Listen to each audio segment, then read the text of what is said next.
He pulls his way in, can't finish, and the rebound is knocked out of bounds, and it will remain with the Lakers. Again, Drummond has such a weight advantage against Nerlens Noel that he can play bully ball. He just can't show Noel the ball early because Noel has some good ups. Markieff, did he reestablish himself? He did! And the basket to come. Second half, when they hit 12 out of 18 of their threes. 8 Lakers in double figures, 6 with multiple threes. They had 12 steals, 30 assists in that game. So the scrappy defense played a huge role. That's what we were talking about with Julius Randle. They ended a 9-game losing streak to the Raptors. This is the tail end of a 3-game homestand. Drummond having trouble with it.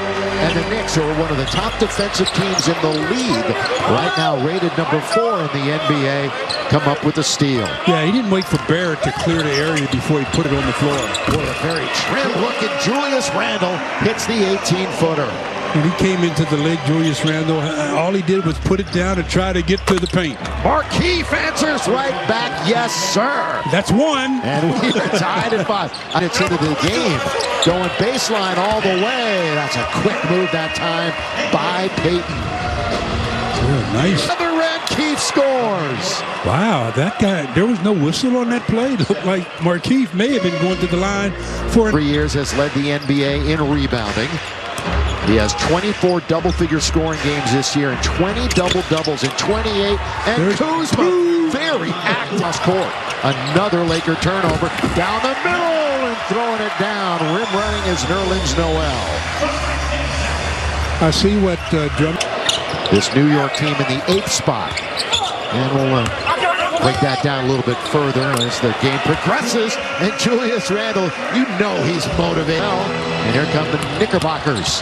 Elfrid Payton, he bodies up beautifully on Kuzma and scores. And he did it under control. That's why he was able to get the contact and then really an easy hoop. Elfrid has double-figure points in back-to-back games. Kuzma again, not this time. The battle underneath is won by R.J. Barrett. 6'7" from Duke. Of course, played alongside Zion Williamson in college. There's the southpaw Randle. Lighten up, Julius. I mean, come on. So that is a glaring stat here in the first few minutes of this game.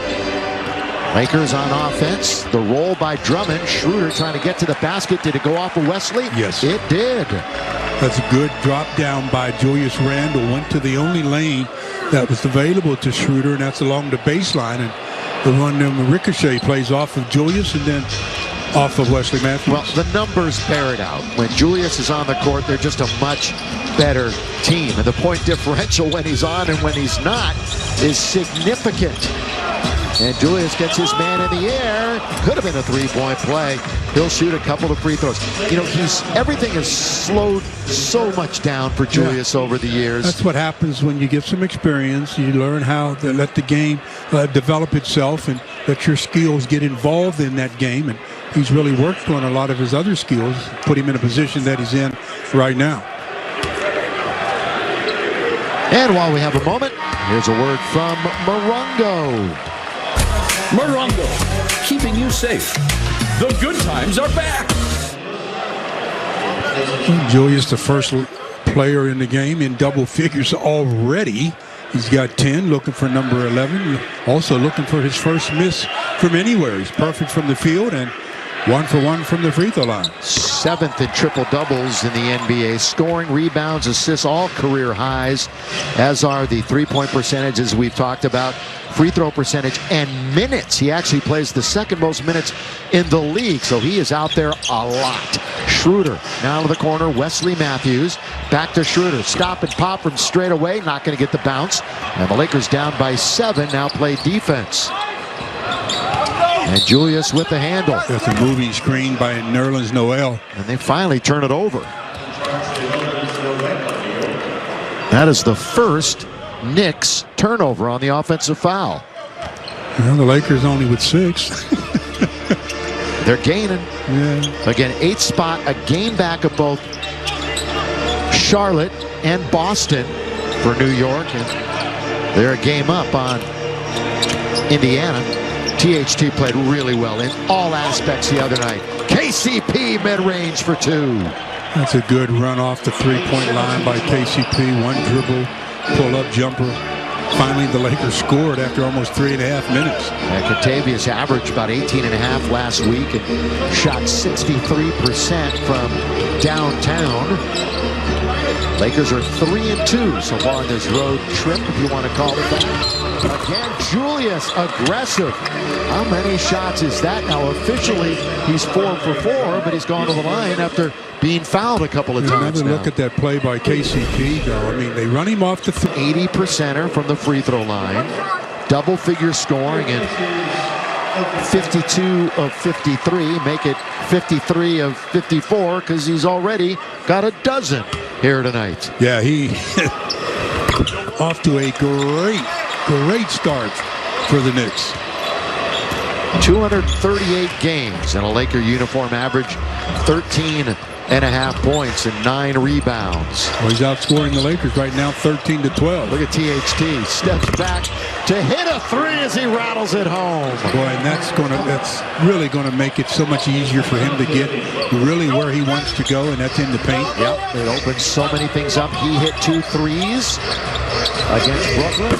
This is Bullock launching, rebound, Drummond, and he'll give it to Talen Horton-Tucker. Again, the Lakers getting healthy. McKinney is not available tonight, though. Alfonso in COVID protocol. That's all the news we have on that. So he's unavailable, and so are Braun and AD. Good ball movement by the Lakers. They swing it to the corner, but the shot by Matthews is off. And Noel, who's coming off of a 13-rebound game against Toronto, has it. That was a good pass out of a double team by Drummond that time. He got the double team and recognized it quick. Julius going to hit the heel. Tapped by Drummond, taken by Schroder. And that's going to be a whistle. Count it! And one. Schroder, the floater, as he's falling out of bounds. I'm curious to see if they count this basket. It seems like it's a continuation type play. Doesn't put it on the floor, and yeah, I think that should be an and one. Yeah, it is. He gets the contact from Barrett and then just throws it up and finds nothing but bottom. Mike, you've got an update on Key for us. Yeah, Billy, he is available to return. He rolled the ankle and went to the back to get it retaped. So I think you guys showed the play that he might have done it on. But yep, he's available to return. You can see him there walking just past Kuzma on the bench. That's a very good sign.